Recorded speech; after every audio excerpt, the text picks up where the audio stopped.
Assalamualaikum warahmatullahi wabarakatuh. Saya Muhammad Sholihul Amin. Saya dari kelas A15 dengan nomor induk mahasiswa 23811305744. Saya akan menjelaskan alasan-alasan kenapa bahasa Melayu itu dijadikan sebagai bahasa Indonesia. Alasan yang pertama adalah pada saat itu, pada abad ke-19, bahasa Melayu dijadikan sebagai bahasa penghubung antar etnis dan antar suku.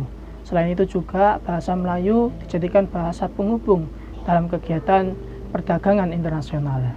Kemudian di alasan kedua adalah kenapa bahasa Melayu yang dipilih, kenapa kok tidak suku Jawa atau bahasa Jawa yang dipilih, padahal saat itu bahasa Jawa, orang Jawa itu sangat banyak di Indonesia, menjadi penduduk yang sangat mayoritas. Nah, justru karena itulah kearifan seorang pemimpin kita pada saat itu justru malah memilih bahasa Melayu karena penduduk atau jumlah penduduknya itu sangat sedikit, bahkan tidak lebih dari 1/10 di negara Indonesia.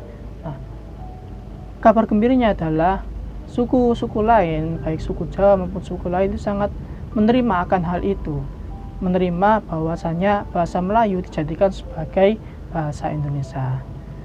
Dan alasan yang ketiga adalah kenapa bahasa Melayu yang dipilih, kenapa kok tidak bahasa Jawa? Karena penutur atau leksikal bahasa maupun leksikal bahasa Jawa itu sangat banyak, bahkan ribuan.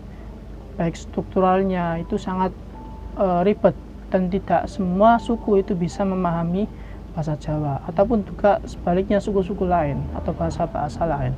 Nah, dan dipilihnya bahasa Melayu itu karena bahasa Melayu itu adalah salah satu bahasa yang sangat sederhana. Artinya leksikal bahasanya tidak terlalu banyak dan mudah dipahami oleh orang lain atau suku-suku lain, sehingga bahasa Melayu inilah yang menjadi pilihan utama dalam pemakaian bahasa Indonesia ini. Dijadikan dasar bahasa Indonesia ini adalah bahasa Melayu. Mungkin itu tadi saya, pasti banyak salah, banyak keliru dalam tutur kata saya mohon maaf. Saya akhiri dengan Wassalamualaikum warahmatullahi wabarakatuh.